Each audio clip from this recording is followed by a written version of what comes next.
Hello everyone, this is me Nidhi Gupta, your English coach and I welcome you all to संकल्प Bharat foundation YouTube channel. Grammar का एक ऐसा topic जिसमें हर student कभी ना कभी गलती करता ही करता है। स्टूडेंट डर कर भी रहता है क्योंकि उसको लगता है टेंसेस इतना वास्ट टॉपिक है कि अगर आज मैंने पढ़ना शुरू किया तो मुझे 1 महीना 2 महीना लग जाएगा।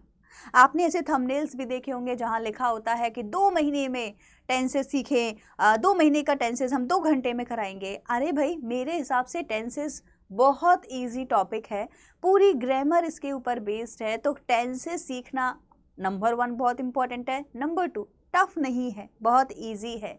आज इस वीडियो में मैं ट्राई करूंगी कि आपको 30 मिनट्स में सारे टेंसेस कवर करा दूं, राइट। तो अगर आपको ग्रामर की थोड़ी सी भी बेसिक नॉलेज है तो टेंसेस को समझना आपके लिए बहुत आसान हो जाएगा। तो आज मैं आपको कुछ अलग तरीके से टेंसेस बताऊंगी, कुछ अलग तरीके से टेंसेस की कहानी समझाने की कोशिश करूंगी और बताऊंगी कि कहाँ पर आप किस तरीके से ऐसे याद कर लें कि कौन सी टेंस में कौन सी हेल्पिंग वर्ब लगती है और कौन सी मेन वर्ब लगती है। अगर आपको इतना भी करना आ गया तो समझो टेंसेस का आपका जो एक बेस है वो क्लियर हो जाएगा। और वो बच्चे जो डरते हैं कि टेंस शुरू करते हैं तो चलो एक एक करके टेंस पढ़ना शुरू करें और आज शुरू किया है तो पता नहीं कितना टाइम लगेगा, नहीं नहीं नहीं, आप इस वीडियो को सेव करके रखना। हर बार जब भी आपको टेंसेस का रिवीजन करना होगा, निधि मैम की ये वीडियो आपको 30 मिनट्स के अंदर अंदर टेंसेस की पूरी प्रैक्टिस करा देगी। ठीक है, आप लोगों से एक सपोर्ट मुझे चाहिए। आज जब मैं यहाँ पर टेंसेस के स्ट्रक्चर आपको बता रही होंगी, मैं चाहती हूँ कि आप लोग मुझे कमेंट सेक्शन में या चैट सेक्शन में, अगर आप लाइव देख रहे हैं तो उनके सेंटेंसेस बना बना कर दें। स्ट्रक्चर आपको यहाँ दिखाई दे रहा होगा टेंस का, और आप मुझे उसका सेंटेंस चैट सेक्शन में बनाएंगे, जिससे कि आपकी साथ के साथ प्रैक्टिस भी होती जाएगी। और आज हम 30 मिनट्स में एज आई प्रॉमिस सारे टेंसेस पढ़ लेंगे। मैं आपको सीधा सीधा सीक्वेंस नहीं सिखाऊंगी, मैं आपको इजी से टफ की तरफ लेकर जाऊंगी और सारे टेंसेस आज हम यहीं इसी क्लास के अंदर अंदर पढ़ लेंगे। शुरू करें, चलो भाई। तो सबसे पहले ग्रामर में जब भी हम लोग टेंसेस की बात करते हैं तो हम सबको पता है कि हमारे पास में 3 मेन टेंसेस होते हैं जो हमें टाइम बताते हैं। हमारे पास होता है प्रेजेंट बच्चों, राइट। हमारे पास क्या होता है? प्रेजेंट। हमारे पास होता है पास्ट और हमारे पास होता है फ्यूचर। ये सबको पता है ना। बेसिक से देखो कितना सिंपल से शुरू कर रही हूँ और आपको सब समझा दूंगी आज की क्लास में। मेरे पास है प्रेजेंट, मेरे पास है पास्ट, मेरे पास है फ्यूचर। मतलब पास्ट जो चला गया, प्रेजेंट जो चल रहा है, फ्यूचर जो आने वाला है, राइट। इतना क्लियर है? ठीक है। अब मैं आपको इसके सब टेंसेस बताऊंगी, जैसे कि प्रेजेंट के और पास्ट के और फ्यूचर के, तीनों के सब टेंसेस सेम ही है, तो मैं एक ही जगह लिख रही हूँ यहाँ पे, आप इसको यहाँ समझ लीजिएगा। सबसे पहले आता है इनडेफिनिट। अब इनडेफिनिट को हम लोग बच्चों सिंपल भी बोलते हैं, है ना। तो आप चाहें इसको सिंपल बोलें या आप इसको इनडेफिनिट बोलें, बात एक ही है। दूसरे नंबर का जो सब टेंस है वो होता है कंटिन्यूअस, CONTINUOUS। स्पेलिंग भी याद कर लेंगे सब लोग। दूसरे नंबर का जो टेंस है वो है कंटिन्यूअस। तीसरे नंबर पे जो टेंस होता है वो होता है परफेक्ट।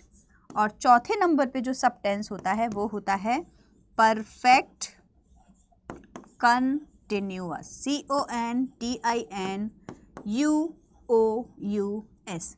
अब यही 3 मेन टेंस और 4 सब टेंस मिलके हमारे टोटल टेंस का चार्ट बना देते हैं, जो हमारे 12 टेंसेस हो जाते हैं। तो उनके पूरे पूरे नाम क्या हुए? Present simple, present continuous, present perfect, present perfect continuous. Past simple, past continuous, past perfect, past perfect continuous. Future simple, future continuous, future perfect and future perfect continuous. Total 12 tenses.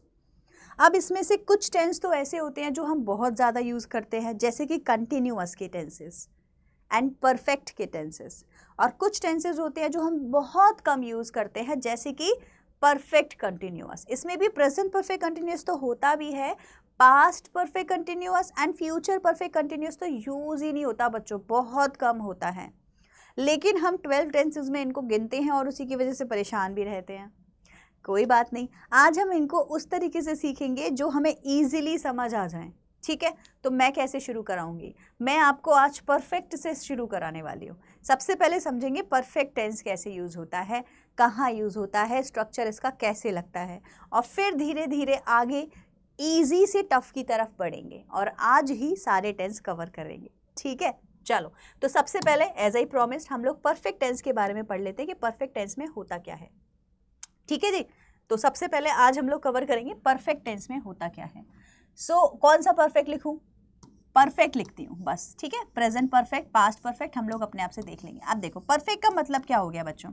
Perfect का मतलब हो गया कुछ ऐसा जो हो चुका है, ओके।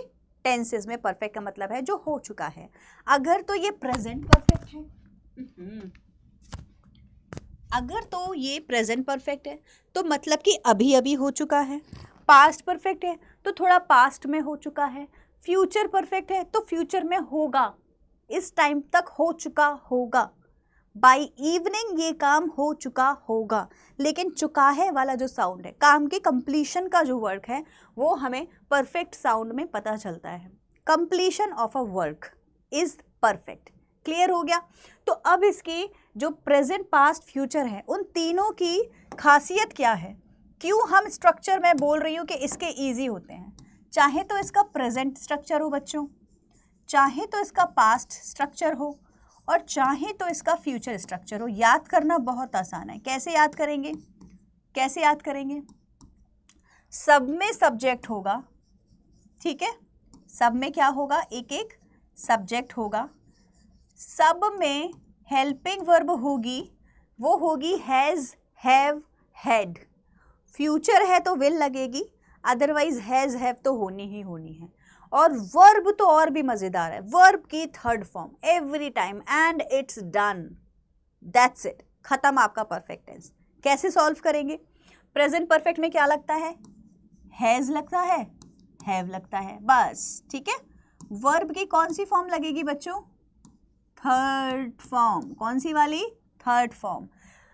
प्रेजेंट हो चाहे पास्ट हो चाहे फ्यूचर हो, हमेशा वर्ब की थर्ड फॉर्म, हमेशा। यहाँ क्या होगा? हैड होगा। तो प्रेजेंट में हैज, हैव, पास्ट में हैड, फ्यूचर में विल हैव, विल या शैल के साथ हैव। तो इसको आप ऐसे लिख सकते हैं, विल, शैल, कोई सा भी चूज करेंगे, इसके साथ हैव लगेगी। यहाँ हैज और हैव की चॉइस नहीं होती बच्चों। फ्यूचर में हैज, हैव की चॉइस नहीं होती, सिर्फ हैव होगा। चाहे ही हो चाहे शी हो, विल और शैल की चॉइस होती है। विल, शैल की चॉइस और हैव मैंडेटरी। वर्ब की थर्ड फॉर्म तो बताई नहीं मैम, बता तो दी हर बार थर्ड की वर्ब की थर्ड फॉर्म लगेगी, पहले ही बोल दिया था, हर बार वर्ब की थर्ड फॉर्म ही लगनी है, चाहे जो कर लो। लास्ट में क्या बचा? ऑब्जेक्ट लगाना है और कुछ नहीं करना। टेंस बनाएंगे प्रेजेंट में, I have completed my work, completed. She has gone to see the movie. Past में बनाएंगे, he had completed her work, his work, she had gone to see the movie. Future perfect में बनाएंगे, हट जाती हूँ, future perfect में बनाएंगे, she will have gone to see the movie by evening, evening तक वो मूवी देखने जा चुकी होगी। he will have completed his work by tomorrow, कल तक वो अपना काम कर चुका होगा। डन? कितना इजी है देखो, मैंने अभी आपको 5 मिनट के अंदर अंदर प्रेजेंट परफेक्ट, पास्ट परफेक्ट और फ्यूचर परफेक्ट बता दिया। अच्छा मैम, इसीलिए आपने ये 3 टेंस पहले चूज़ करे क्योंकि इनका स्ट्रक्चर सेम है और इजी है। हाँ भाई, यही तो है एक्सपीरियंस से पढ़ाना, और इसीलिए मैंने आपसे कहा है 30 मिनट्स में आपको बाकी के टेंस भी करा दोगे। मीनिंग समझ आ गया तीनों का? जो काम कंप्लीशन के लिए होता है प्रेजेंट में, पास्ट में एंड फ्यूचर में कंप्लीशन हो जाएगा, ठीक है। चलो आगे बढ़ते हैं। ठीक है, अब हम लोग जो नेक्स्ट टेंस करेंगे वो हमारा होगा कंटिन्यूअस का, क्योंकि मेरे हिसाब से इसके बाद में जो नेक्स्ट इजी टेंस होता है वो होता है कंटिन्यूअस का, जो कि हमें प्रेजेंट के चीज़ों के बारे में बताता है। तो हम बात करने वाले हैं अब बच्चों कंटिन्यूअस टेंस की। CONTINUOUS। अब इतनी बार मैंने ये स्पेलिंग आपके सामने बोली है, आई एम डेफिनेटली श्योर सब बच्चों को अब तो याद हो गई होगी। अभी भी नहीं हुई तो पिटाई खाओगे ठीक है। अब कंटिन्यूअस में भी हमारे पास में क्या होते हैं? कंटिन्यूअस में भी हमारे पास में 3 टेंस होते हैं। एक होगा हमारा प्रेजेंट का टेंस बच्चों, एक होगा हमारा पास्ट का टेंस बच्चों, और एक होगा हमारा फ्यूचर का टेंस बच्चों। अच्छा, इन तीनों चीज़ों में क्या सिमिलैरिटी होती है मैम? इन तीनों चीज़ों में ये सिमिलैरिटी होती है कि तीनों में वर्ब की फर्स्ट फॉर्म के साथ आईएनजी लगेगा, है ना। आईएनजी। क्यों? क्योंकि कोई काम कंटिन्यूएशन में चल रहा है। और अगर आप ना अमिताभ बच्चन की कभी मूवीज़ देखी होंगी तो आपने नोटिस किया होगा, जब हम बोलते हैं ना English is very funny language, और इंग्लिश बोलने की जब बात होती है तो हमारी आदत है फन में हम हर चीज़ में आईएनजी लगा देते हैं। हिंदी के किसी वर्ड में आई एम खाइंग, आई एम गाइंग गाना गाने को गाइंग, तो आईएनजी लगा दिया और हमारा काम हो गया। तो इंग्लिश को जाना ही प्रेजेंट कंटिन्यूअस टेंसेस से है, कंटिन्यूअस आईएनजी से है। जिन लोगों की नेटिव लैंग्वेज इंग्लिश नहीं होती वो आईएनजी लगा के काम चला लेते हैं किसी भी वर्ड में। तो ये जस्ट फॉर अ फन मैं आप लोगों को ये एक फैक्ट बता रही हूँ। तो present continuous, past continuous, future continuous एक ईजी टेंस है जो हमें ईजिली आ जाना चाहिए। काम क्या हुआ? ऐसा काम जो कंटिन्यूएशन में है। प्रेजेंट में है तो अभी चल रहा है, पास्ट में है तो पास्ट में कंटिन्यूएशन में चल रहा था, फ्यूचर में कंटिन्यूएशन में चलेगा।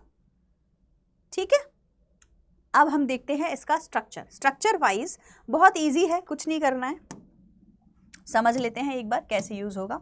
तो प्रेजेंट सब्जेक्ट, प्रेजेंट में क्या होगा? एक सब्जेक्ट होगा, है ना। पास्ट में क्या होगा? ऑफ कोर्स सब्जेक्ट होगा। फ्यूचर में क्या होगा? फ्यूचर में क्या होगा? ऑफ कोर्स सब्जेक्ट होगा। बस हमारी हेल्पिंग वर्ब चेंज हो जाएंगी। जैसे प्रेजेंट में हम लोग लगा देते हैं इज, एम, आर, ठीक है। पास्ट में हम लोग लगाएंगे वॉज, वर। फ्यूचर में हम लोग लगाएंगे विल, बी या फिर शैल बी। कोई काम हो रहा होगा तो होगा के लिए हो, फ्यूचर के लिए विल, और होने के लिए be, will be, shall be. ये तो प्रेजेंट में हो रहा है, लेकिन ये जो फ्यूचर में होगा तो उसके लिए लगेगा will be, shall B. Clear हो गया? चलो वर्ब की फॉर्म बताओ मैम। ठीक है, वर्ब की फर्स्ट फॉर्म लगाइएगा क्योंकि वर्ब की फर्स्ट फॉर्म में ही आप आईएनजी लगा पाएंगे। अच्छा, तो कंटिन्यूएशन में क्या होता है? हमेशा वर्ब की फर्स्ट फॉर्म में आईएनजी लगती है, और बस इतना ही आपको करना है। आप तीनों टेंस सीख चुके हैं बच्चों, वर्ब की फर्स्ट फॉर्म में आईएनजी, दैट्स इट, यही है, हो गए आपके तीनों टेंस कंटिन्यूएशन के। तो subject is am are, verb की first form ING plus object last में। सब्जेक्ट वॉज वर, वर्ब की फर्स्ट फॉर्म आईएनजी, सब्जेक्ट के साथ will be, shall be, verb की फर्स्ट फॉर्म आईएनजी। टेंसेस बनाना शुरू करें। मैं आपको पढ़ा रही हूँ, I am teaching you, she is teaching you, we are teaching you, जो भी आपको बोलना है। वो काम कर रहा था, he was completing his work, she was watching the movie, they were going to the market. कल मैं ये काम कर रही होंगी, I will be doing this work tomorrow, it will be raining tomorrow, कल बारिश हो रही होगी, कंटिन्यूएशन में कल कोई काम हो रहा होगा। They will be going to see that person tomorrow. Will be going, shall be going, was going, were going, is, am, are going. Continuation, तो present continuous, past continuous, future continuous, तीनों tense हो गए। 6 tense आप already कर चुके हैं बच्चों, कुछ भी नहीं है, बहुत ईजी है। अच्छा, होता क्या है ना, ये टेंसेस इजी हैं और इनके चक्कर में जो टेंसेस हैं जिसमें आपको थोड़ी सी वेरिएशन देखने को मिलेगा, टफ तो वो भी नहीं है, लेकिन वहाँ पे आपको थोड़ा वेरिएशन देखने को मिलता है। वेरिएशन मतलब वैरायटी, कहीं कुछ लगेगा कहीं कुछ लगेगा, उसी की वजह से सब गड़बड़ हो जाती है। तो हम सारे टेंसेस को क्यों बदनाम कर रहे हैं? ये तो कितने ईजी थे, एक बार में समझ आ गए। जो टफ है बस वो ही है जो हमें समझना है, नॉट टफ, अगेन वेरिएशंस है वहाँ पर। यहाँ कुछ भी नहीं था, same helping verb, same verb, तो हमें इजी समझ आ गया। वहाँ पे वेरिएशंस है, वहाँ हम फंस जाते हैं, कोई बात नहीं है, ये भी हम लोग कर लेंगे। अब हम लोग बात करने वाले हैं सिंपल टेंसेस की बच्चों। अब हम लोग बात करने वाले हैं सिंपल टेंसेस की। सिंपल लिखें इसको, या फिर आप इसको इनडेफिनिट भी बच्चों लिख सकते हैं, दोनों ठीक है, चाहे आप इसको सिंपल बोलिए चाहे इंडेफिनिट। तो मैंने आपको पहले परफेक्ट सिखाया, फिर कंटिन्यूस सिखाया, फिर इंडेफिनिट सिखा रही, उल्टा है ना। तो चाहे आप इसको सिंपल बोलें चाहे आप इसको इंडेफिनिट बोलें, बात बच्चों एक ही है। अब यहाँ पे 3 टेंसेस होंगे हमारे पास में, एक होगा हमारा प्रेजेंट सिंपल, एक होगा हमारा पास्ट सिंपल, एक होगा हमारा फ्यूचर सिंपल। जिसमें से सबसे पहले हम लोग फ्यूचर सिंपल को समझ लेते हैं, क्योंकि ये डेफिनेटली ईजी है। किसी को सीक्वेंस में गड़बड़ है तो प्लीज़ आप मेरी टेंसेस की फुल वीडियो एक बार देख लीजिए। अगर आपको ऐसा लगता है कि मुझे सीक्वेंस मैडम आने चाहिए तो आप एक बार वीडियो देख लीजिए टेंसेस की, वहाँ भी आपको मिल जाएगा। लेकिन सीक्वेंस से कुछ नहीं करना, आपको तो टेंस पता होनी चाहिए। बाकी सीक्वेंस पहली स्लाइड पे भी मैंने आपको लिख के दिया है। फ्यूचर सिंपल क्यों करा रही हूँ? बिकॉज ईजी से टफ की तरफ जाना है। अब तक सब ईजी था, ये भी ईजी है, ये भी, इसके बाद वाला भी ईजी होगा, फिर थोड़ा थोड़ा टफ की तरफ बढ़ेंगे। फ्यूचर सिंपल या फ्यूचर इंडेफिनिट टेंस को हम लोग कैसे करते हैं? कुछ नहीं करना, कोई भी काम है फ्यूचर में होता है तो हमारे पास दो हेल्पिंग वर्ब होती हैं, विल एंड शैल। सब्जेक्ट होगा, विल लगेगा, शैल लगेगा, वर्ब की फर्स्ट फॉर्म लगेगी, ऑब्जेक्ट, बस बन गया। मैं जाऊंगा, आई विल गो, वो आएगी, शी विल कम, हम खेलेंगे, we will play, we will play, verb की first form, no ING, nothing, no third form. तो अभी तक आपने नोटिस किया, पहले वाले टेंसेस में हमने थर्ड फॉर्म लगाना सीखा, दूसरे टेंसेस में हमने आईएनजी लगाना सीखा, तीसरा टेंस है ऐसा जो फर्स्ट फॉर्म में आता है, इसमें कुछ नहीं लगता। डन कर लेंगे, यही इकलौता बेचारा प्यारा सा टेंस है जिसमें कुछ नहीं लगता, बाकी सब में कुछ ना कुछ लगेगा। परफेक्ट में भी लग गया, कंटिन्यूस में भी लग गया, इंडेफिनिट जो है ना प्रेजेंट सिंपल, उसमें भी एस और ईएस लगेगा, और पास्ट वाले में सेकंड फॉर्म लगेगी। ये ही इकलौता बेचारा टेंस है जो रूट वर्ब को फॉलो करता है, सीधा सीधा, और कुछ नहीं करना, ईजी है, कर पाएंगे। मैंने आपको हर बार बोला कि जो भी टेंस में बढ़ा रही हूँ उसके सैम्पल सेंटेंसेज आप मुझे कॉमेंट सेक्शन में बना के देंगे, एक एक हर चीज़ का बनाइए, आपकी प्रैक्टिस हो जाएगी। इसका आंसर आप लोग मुझे कॉमेंट में लिख के देंगे। चलो, ये तो मैंने आपको क्या बताया बच्चों, ये वाला जो बताया था मैंने वो आपका था प्रेजेंट का सिंपल। अब मैं आपको बताऊंगी फ्यूचर सिंपल था, अब मैं आपको बताऊंगी प्रेजेंट सिंपल, ठीक है। चलो, अब मैं आपको बताऊंगी प्रेजेंट सिंपल करना। ये थोड़ी सी आपको दिमाग को चलाने के लिए बोलेगा, और अभी तक कुछ नहीं चला दिमाग, अब थोड़ा सा चलना शुरू होगा आपका। यहाँ पे बस आपको सब्जेक्ट का एसर्टिव सेंटेंस और नेगेटिव सेंटेंस बनाना सीखना है। एसर्टिव, इन्हीं दोनों में डिफरेंस है क्योंकि उनमें कुछ नहीं था, वो सब सेम थे, निगेटिव एंड इंट्रोगेटिव, ठीक है। यहाँ थोड़ी सी चेंजेस आ जाते हैं, इसीलिए आपको ये तीन सीखना जरूरी है, अदरवाइज अब तक तो सब कुछ ईजी था। क्यों आ जाते हैं मैम? देखो, इनमें सेंटेंसेस में सब्जेक्ट के साथ वर्ब की फर्स्ट फॉर्म लगती है प्लस एस और ईएस लगता है। ये क्या होता है मैम? ये क्या होता है, जैसे मेरा सब्जेक्ट है ही तो मैं बोलूँगी टीचेस, मेरा सब्जेक्ट है आई तो मैं बोलूँगी टीच, मेरा सब्जेक्ट है यू तो मैं बोलूँगी टीच। तो ये ई एस और एस कब लग रहा है मैम? ठीक है, तो इसकी मैं आपको एक टेबल बता देती हूँ, ठीक है। हमेशा जो हमारे टोटल प्रोनाउन हैं उनको हम दो पार्ट्स में डिवाइड करके रखेंगे। एक हो गया मेरा I, we, you and they, ठीक है, और दूसरा हो गया मेरा he, she, it and name. Name pronoun नहीं है बट हम नेम को इसीलिए लिख देते हैं क्योंकि बहुत बार नाम भी आ जाते हैं सामने, है ना, इसीलिए हमने क्या किया यहाँ पे नेम को भी लिख दिया, इट। ओके, आप देखो सिंपल सा फंडा है, मैं आपको अभी यहीं पे समझा देती हूँ, आपको समझ आ जाएगा बहुत इजीली।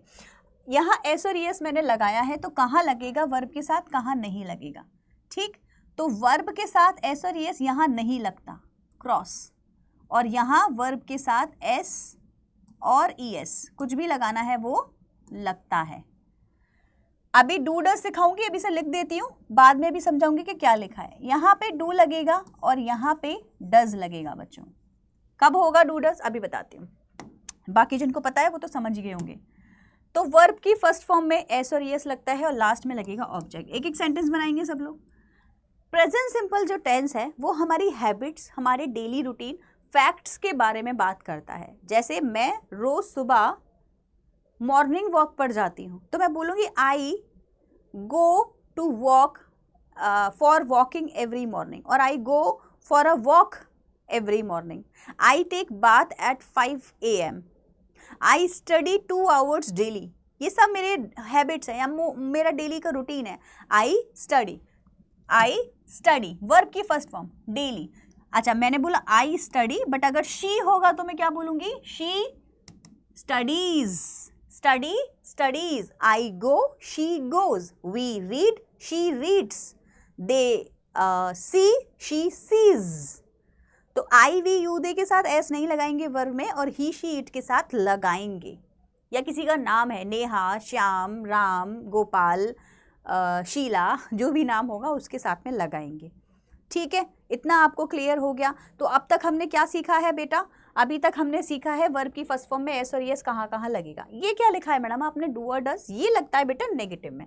इस सेंटेंस का अभी तक आपने ना नेगेटिव के स्ट्रक्चर मैंने आपको बताई नहीं, क्योंकि कुछ नहीं करना होता, बीच में नॉट लगाना होता है। इन सेंटेंसेज में नॉट लगाने से थोड़ी सी चेंजेस हो जाते हैं, इसीलिए वो आपको सिखाना जरूरी है अलग से। बाकी सब में सिंपल लगाना, जैसी नेगेटिव हो हेल्पिंग वर्ब के बाद नॉट लगा देना, कुछ नहीं करना आपको। इनमें थोड़ा थोड़ा करना है, तो ये मैं अलग से सिखा रही हूँ आपको। तो नेगेटिव में नॉट कैसे लगाते हैं बेटा? सब्जेक्ट लिखेंगे अपना, ठीक है, फिर लिखेंगे डू या डज। ओह अच्छा, ये डू डज है मैडम, आपने पहले ही बता दिया। हाँ मैम, अब तो हम भी बता सकते हैं, जब भी ही शी इट और नेम होगा हम डज लगाएंगे, और आई वी यू दे होगा तो डू लगाएंगे, है ना मैम? यस बेटा, वेरी गुड। ठीक है, चलो, तो सब्जेक्ट के साथ हम डू डज लगाएंगे, उसके बाद हम लगाएंगे वर्ब की फर्स्ट फॉर्म। एस और यस था मैम, लगा दे ना, अब मत लगाओ, यही रूल चेंज था। तो नेगेटिव में एस और यस नहीं लगता। क्यों नहीं लगता? सीखो। ये देखो, एस और यस ऑलरेडी लगा हुआ है, एस और यस ऑलरेडी लगा हुआ है। ये वाला एस और यस कहाँ लगा हुआ है? एस और यस वहीं जहाँ एस और यस लगता था उसकी जगह पे डज। तो कुछ नहीं किया, डू में ही ईएस लगा के उसको डज बना दिया, क्योंकि एस और यस लगा सकते हैं। तो यहाँ पे डू और यहाँ पे डज, तो इसीलिए अब वर्ब में एस और यस नहीं लगेगा, सीधी सीधी ये रहेगी, खत्म। लास्ट में आएगा ऑब्जेक्ट। कर पाएंगे इतना? तो I do not want to talk to you, she does not want to talk to you. ठीक है, तो पॉजिटिव से नेगेटिव चेंज करना सीखो और प्रोनाउन के अकॉर्डिंगली चेंज करना सीखो, ये आपका काम है। एक एक सेंटेंस मुझे कमेंट में बना के दीजिए सब लोग। नेक्स्ट बात करते हैं इंट्रोगेटिव सेंटेंस की। रूल सेम है जैसा नेगेटिव का वैसे इंट्रोगेटिव का, बट मैं आपको जस्ट बता देती हूँ। सेंटेंस शुरू करेंगे डू से और डज से। अब आप समझ गए होंगे आई डू कहाँ लगेगा, डज कहाँ लगेगा, किस प्रोनाउन के साथ, सब्जेक्ट लिखेंगे। और अब आपको ये भी पता है कि अगर मैं अपनी वर्ब लगाऊंगी तो वर्ब के साथ मैं फर्स्ट फॉर्म लगाऊंगी, और एस और यस अब मुझे लगाने की ज़रूरत नहीं है, क्योंकि मैंने ऑलरेडी डू डज लगाया। सो डू यू नो मी, क्या तुम मुझे जानती हो? Do you talk in English? Do you study every day? कर पाएंगे? कितना इजी है देखो आपके लिए टेंसेस को समझना। तो टेंसेस में आज हमने अभी प्रेजेंट सिंपल तक पढ़ लिया है। अब हम करने वाले हैं not so complicated but the toughest in all tenses, क्योंकि ये हर बार अपना रंग बदलता है। टेंस का नाम है पास्ट सिंपल। यही टेंस है बच्चों जिसकी वजह से सारे बच्चे डरते हैं। पास्ट सिंपल कह लीजिए चाहे पास्ट इंडेफिनिट कह लीजिए, सिंपल पास्ट बोलेंगे, सिंपल आगे आता है वैसे तो, बट ठीक है, पास्ट सिंपल या पास्ट इंडेफिनिट। अब यही एक ऐसा टेंस है बच्चों जो बच्चों को डरा के रखता है और गलतियां कर देता है, इसी की वजह से डरते हैं, और कुछ भी नहीं है टेंसेस में। अब आप देख रहे होंगे ना, 8 तो हम कर ही चुके हैं, ये 9 नंबर का हो गया। अब तो क्या ही बचा, 3 बचे। परफेक्ट कंटिन्यूअस, जो मैं इसीलिए नहीं पढ़ा रही कि टफ है ना, वो होते ही नहीं है, काम के ही नहीं है, इसीलिए मैंने कहा बाद में एंड में जस्ट 2 मिनट में करा दूंगी आपको, उसकी कोई ज़रूरत ही नहीं है, करो ना करो एक बराबर। ठीक है, अच्छा, तो जैसे हम प्रेजेंट सिंपल यूज करते हैं प्रेजेंट हैबिट के लिए, पास्ट सिंपल यूज किया जाता है पास्ट हैबिट्स के लिए। अब कोई हैबिट पास्ट है तो मतलब पहले होती थी अब नहीं होती, ठीक है ना, तो हम वहां पे यूज्ड टू करके बनाते हैं, अभी सिखाऊंगी। इसके अलावा कब यूज होता है पास्ट सिंपल? कोई भी काम जो पास्ट में हो गया हो, है ना। I ate food, she gave me this pen, she gave me this pen, उसने दिया था मुझे, पास्ट में दिया था। हाँ, वी वेंट देयर, गए तो थे, हम भी तो वहां गए थे। तो पास्ट के सारे एक्शन पास्ट सिंपल में, इसके अलावा पास्ट की हैबिट्स भी पास्ट सिंपल में। अब यहाँ पे छोटा सा दिमाग लगाने की जरूरत है जब इसके स्ट्रक्चर को हम पढ़ रहे हैं, क्योंकि यहीं पे है जो बच्चा गलती करता है। सीखें कैसे गलती नहीं करनी है। चलो, बस इसको अगर आपने करना सीख लिया ना बेटा, इस गलती को ना करना आपने सीख लिया ना, तो आपके पूरे टेंसेज हो गए, क्योंकि यही टेंस आपको गलती कराता है। एसर्टिव सीखेंगे, पूरा लिख दो, चलो पूरा लिख देती हूँ, आप लोगों को डाउट नहीं रहना चाहिए कोई मन में। नेगेटिव सीखेंगे, ठीक है। नेगेटिव में बच्चों देखो, ध्यान से देखना क्या लिख रही हूं, नेवर वाला सीखेंगे। देखो 5 स्ट्रक्चर सीखने को मिलेंगे आपको, बस यही टेंस है जो परेशान कर देगा। इंट्रोगेटिव सीखेंगे, ये तो आप कर ही लोगे, इसमें मुझे आपसे कोई भी शिकायत नहीं है, डाउट भी नहीं है। अच्छा, उसके बाद में यूज्ड टू वाला भी सीखेंगे। 5 स्ट्रक्चर हैं जो मैं आपको आज यहाँ बना के दूंगी, 5, ठीक है। स्टार्ट करें। सबसे पहले सिंपल वाला एसर्टिव। क्या करते हैं, एक लौता टेंस, एक लौता स्ट्रक्चर, टेंस में भी बस एक ही बार यहाँ यूज हो रहा है बच्चों, अब नहीं होगा यूज, सिर्फ एक बार। एसर्टिव सेंटेंस में वर्ब की सेकंड फॉर्म लगती है, क्या लिख दिया मैंने, वर्ब की सेकंड फॉर्म लगती है, सब्जेक्ट की नहीं, सब्जेक्ट की तो फॉर्म ही नहीं होती, सब्जेक्ट प्लस वर्ब की सेकंड फॉर्म लगती है। एक लौता सेंटेंस है बच्चों, बस ये एक लौता टेंस का एक लौता सेंटेंस, सब्जेक्ट प्लस वर्ब की second form plus object. I ate food, she went there, और कहीं नहीं लगेगी, तो बस इसी नाम से ये सेकंड फॉर्म के नाम से मशहूर है, जबकि बस एक सेंटेंस में असर्टिव में लगती है। We talked about it, I told her about it. एक एक सेंटेंस आप लोग मुझे बना के दीजिए, ठीक है। नेगेटिव सेंटेंस में सेकंड फॉर्म क्यों नहीं लगती मैम? बेटा नहीं लगती क्योंकि यहां पर जैसे प्रेजेंट में डू डज लगाया था ना, यहां लग जाता है डिड। याद है आप लोगों को, मैंने यहां आपको सिखाया था, यहां हम लोग डू डज लगाए, अरे नेगेटिव में नॉट तो लगाया ही नहीं, ये नॉट लगेगा यहां पे, है ना। Do does not, she does not, she do not, verb की फर्स्ट फॉर्म प्लस ऑब्जेक्ट, इतना कर लेना। अच्छा, तो अभी क्या हुआ, यहाँ पे क्या होता है, जैसे वहां डू डज लगाया था ना, ऐसे ही यहाँ पे डिड लग जाता है। तो I we you they he she it सबके साथ डिड, कोई नॉट कुछ वो नहीं है इसमें। सो शी डिड नॉट, ठीक है, she did not, I did not, सबके साथ लगेगा। अच्छा, जब डिड नॉट लग जाता है, जैसे कि जब हमने आपको डू डज बनाना सिखाया था, है ना, उस टाइम पे मैंने आपको क्या सिखाया था, वर्ब की डू डज जब सिखाया था तो बोला था कि एस और यस अब मत लगाना बेटा वर्ब में। ऐसे ही इसी तरीके से अब डिड जब लग गया है, डिड क्या है, ऑलरेडी वर्ब की सेकंड फॉर्म है, डिड क्या है, डू की सेकंड फॉर्म डिड, पास्ट। तो जब यहाँ लग गया तो अब यहाँ वर्ब की सेकंड फॉर्म लगाने का कोई मतलब नहीं है, इसीलिए अब जो वर्ब मैं लगाऊंगी वो मेरी वर्ब की फर्स्ट फॉर्म होगी बच्चों, और मेरा सेंटेंस बन जाएगा। तो मैंने बोला she talked to me, she did not talk to me. She cried, she did not cry.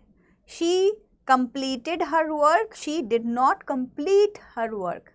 She accepted my request on Instagram, she did not accept my request on Instagram.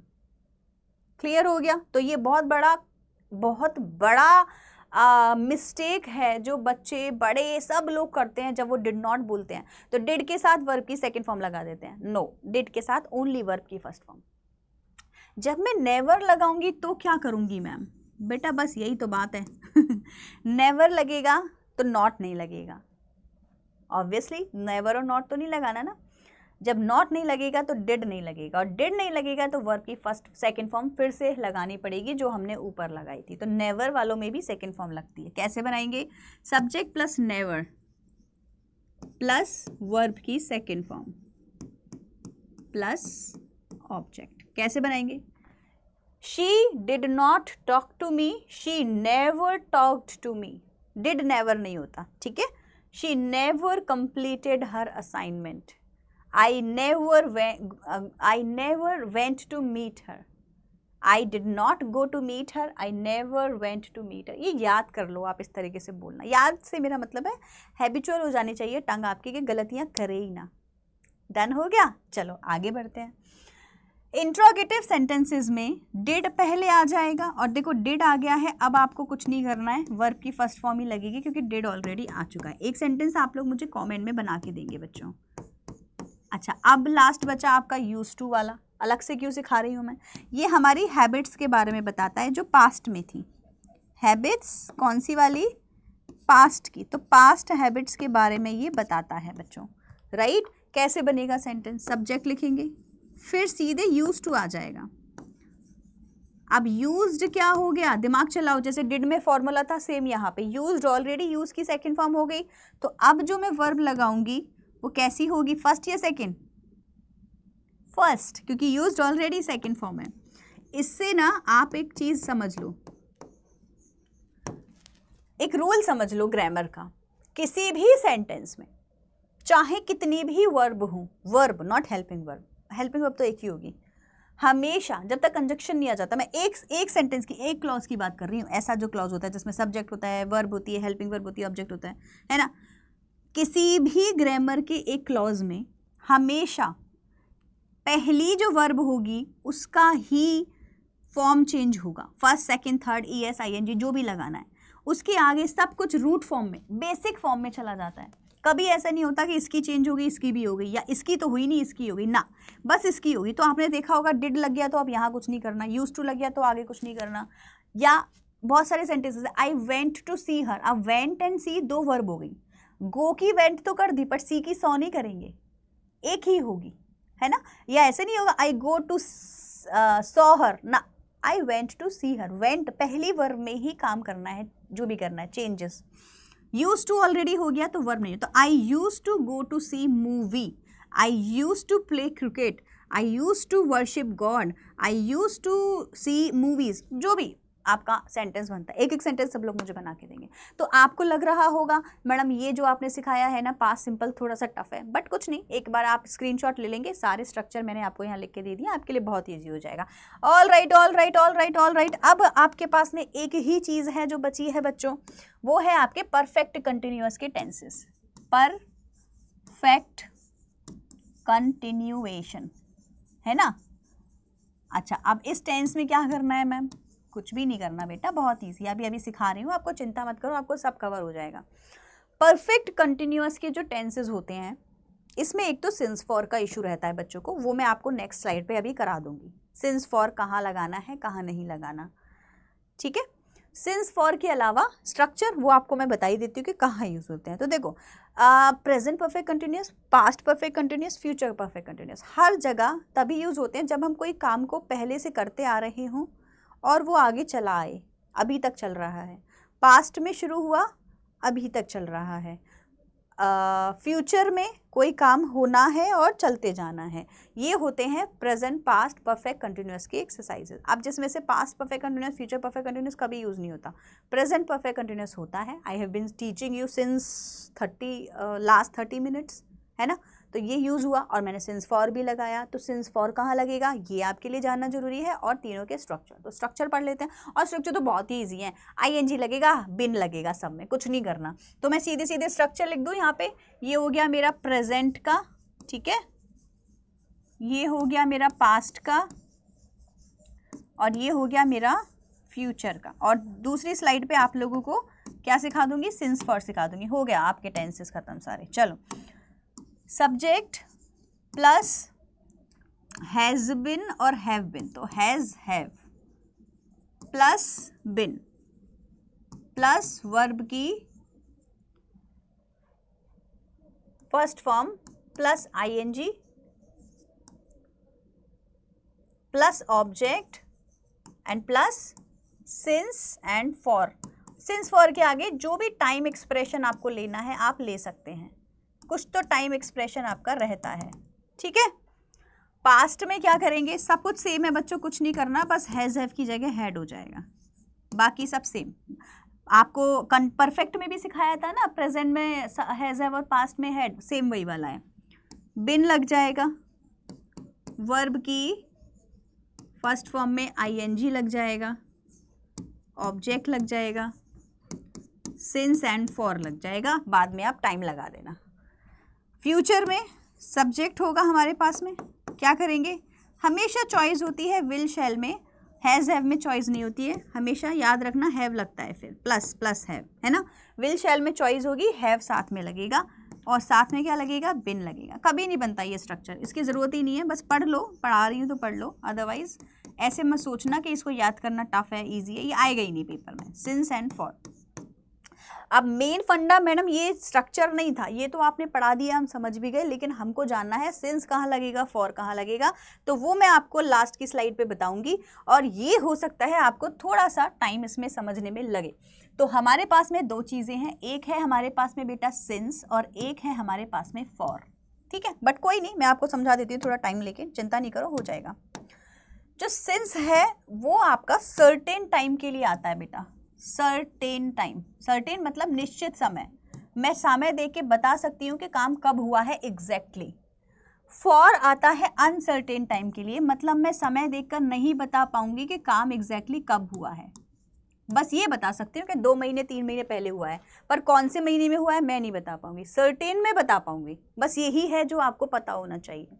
तो जब मैंने बोला certain मतलब निश्चित समय, जब मैंने बोला अनसर्टेन मतलब अनिश्चित समय, तो time frame since and for का कैसे करेंगे, एक लाइन कर लेती हूँ यहाँ पे, हमारे पास लाइन है क्या इसमें होनी तो चाहिए, बट चलो मैं ऐसे ही कर लेती हूँ अभी फिलहाल के लिए। ये मैंने एक बीच में क्या कर ली, लाइन कर ली, ठीक है, आपको सिंस एंड फॉर समझाने के लिए। अब देखो, अगर मैं अपने किसी भी सेंटेंस में ईयर की बात कर रही हूँ तो मैं सिंस और फॉर को डिवाइड कैसे करूंगी, कहाँ सिंस लगाऊंगी, कहाँ फॉर।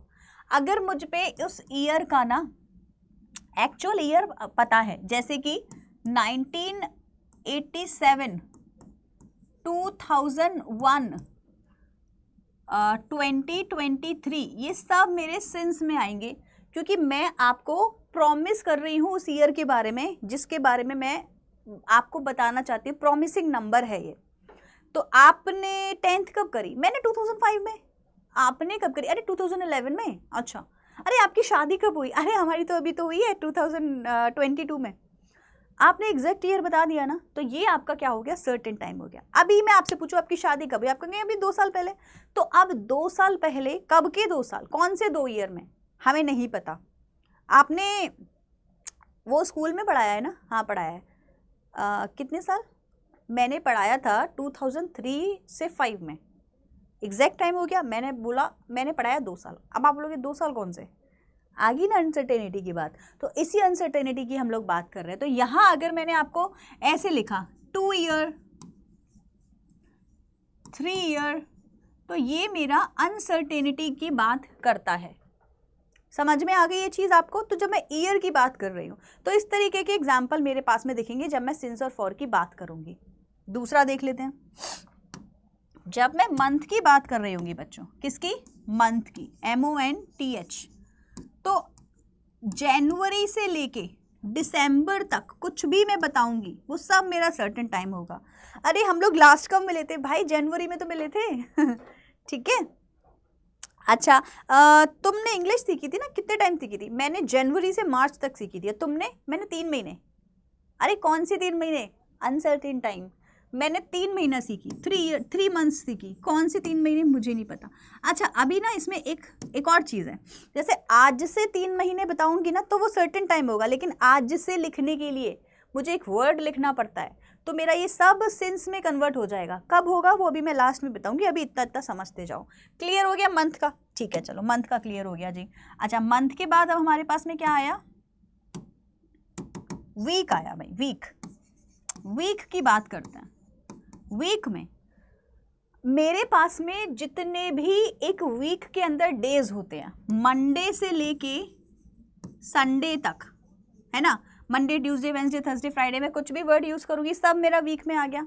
और यहाँ पे क्या लिखा मिलेगा, 2 वीक, 3 वीक, 4 वीक, 1 वीक, कुछ भी लिखा मिल सकता है, सब कुछ मेरा अनसर्टेन टाइम हो जाएगा। तो मैं बोलूँगी since Monday but for 2 weeks, since January for 3 months, इस तरीके से। डे की बात कर लेते हैं, day, DAY, which colour should I use now, बढ़िया सा, चलो पिंक यूज करके देखते हैं, बताना दिख रहा है कि नहीं दिख रहा। डे की बात कर लेते हैं, ठीक है। अच्छा डे में क्या रहेगा, एक डे का हम अगर देखें तो हमारे पास में ना 3 होते हैं, टुडे होता है, पास्ट में येस्टरडे तो लिखते नहीं है, टुमारो होता है, TOMORRO, अच्छा हाँ पास्ट में आ सकता है, और येस्टरडे भी आ सकता है। तो ये हमारे डे हो गए, ठीक है। इन डेज में हम लोग क्या करते हैं बच्चों, टुडे, टुमारो, येस्टरडे में हम लोग क्या करते हैं, सिंस लगाते हैं। सिंस येस्टरडे, टुमारो नहीं आएगा, since yesterday and since today आएगा, टुमारो नहीं आता है, ठीक है, तो आप टुमारो रहने देना। अच्छा और यहाँ पे हम लोग वही चीज़ होगी, फिर से 2 डे, 3 डे, 5 डे लिखा होगा तो फॉर लगाएंगे। आगे वैसे समझ में, चलो। अच्छा लास्ट हमारे पास में अब क्या बचा, अब हमारे पास में बचा आवर्स के हिसाब से अगर कुछ लिखा आएगा तो कैसे करना है मैम। तो आवर्स के लिए अगर तो आपके पास में प्रॉपर टाइम दे रखा है, जैसे कि 6 o'clock, ठीक है, 3 o'clock, तो फिर आपका ये सिंस में आ जाता है। 5 o'clock से 6 o'clock से तुमसे बात करने की कोशिश कर रही हूँ बट तुम पता नहीं कहाँ हो, तो सर्टेन टाइम है। लेकिन अगर यही टाइम मैं अगर 2 hours या 3 hours में आपको देती हूँ तो फिर नॉट श्योर कि मैं कब की बात कर रही हूँ। क्लियर हो गया आप लोगों को बच्चों? दैट इज इट, इसके अलावा कुछ नहीं बचा। अच्छा, डेज में टुडे टुमारो आपने लिखा था, इसके साथ में आप लोग ये भी लिख लिया। अच्छा, मंडे ट्यूसडे तो मैंने बता दिया, हाँ ठीक है। सो दैट इज इट, ये आपकी मैंने पूरी क्या बता दी, सिंस फॉर की चार्ट बता दी जो आपके काम की है। अब मैंने आपसे एक बात बोली थी कि आज से 3 महीने में बोलूंगी, तो वो कैसे करना है। तो अभी ये सब सिंस में आएगा, ये सब फॉर में आएगा, लेकिन ध्यान देना, अगर मैंने यहाँ पे किसी भी स्टेटमेंट में बोल दिया लास्ट या प्रीवियस, क्या बोल दिया, यहाँ लिख देती हूँ अलग से, किसी भी स्टेटमेंट में मैंने अगर लास्ट बोल दिया या प्रीवियस बोल दिया, प्रीवियस बोल दिया, बस काम खराब हो जाएगा बच्चों। अब मैं इन सब के आगे सिंस ही लगाऊंगी, चाहे कुछ भी लिख रहा हो, चाहे ये लिख रहा हो चाहे ये लिख रहा हो, अब मुझे सिंस ही लगाना पड़ेगा। तो मैं बोलूंगी since last 2 years, since last 3 years, since previous 2 days, कुछ भी होगा। वैसे फॉर लगाती, बट अगर सिंस और लास्ट और प्रीवियस लिखा आ गया तो अब मुझे सिंस लगाना पड़ेगा। अब आप लोग एक सेंटेंस बना के दीजिए। एक एग्जांपल मैं आपको दे देती हूँ। I have been teaching you since last 35 minutes, and मैंने आपको जो बोला था कि 30 मिनट्स में मैं आपको ये टेंसेस करा दूंगी, वो मैंने करवा भी दिए। 5 मिनट का तो डिडक्शन था ठीक है जी। तो देखो, ये आपका टोटल टेंसेस कराने का मेरा तरीका था जो मैंने आज आपको समझाया है। आई होप आपको सब कुछ समझ आ गया होगा। ये आपको मेरे साथ में एक स्क्रीनशॉट इसका लेना है तो आप लोग ले सकते हैं, ताकि फ्यूचर में आपको काम आए। इसके अलावा ये है एक आप लोगों के लिए एक्सरसाइजेस बच्चों, जो मैं आप लोगों के लिए लेकर आई थी, ठीक है। इसके आंसर आप लोग मुझे कमेंट सेक्शन में देंगे। ये आपका होमवर्क है, this is your homework, and I want you all to write the answer in the comment section.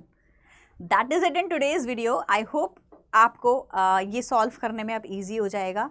सब कुछ सिखा चुकी हूँ, सारे सेंटेंसेस के स्ट्रक्चर सिखा चुकी हूँ, उनके मीनिंग क्या है वो भी सिखा चुकी हूँ, कहाँ पे क्या यूज़ होगा वो भी सिखा चुकी हूँ, और ज़्यादा काम का क्या है, कम काम का क्या है, ये भी बता चुकी हूँ। I hope this video will be useful for you, and I will meet you very soon in the next video. Bye everyone and take care.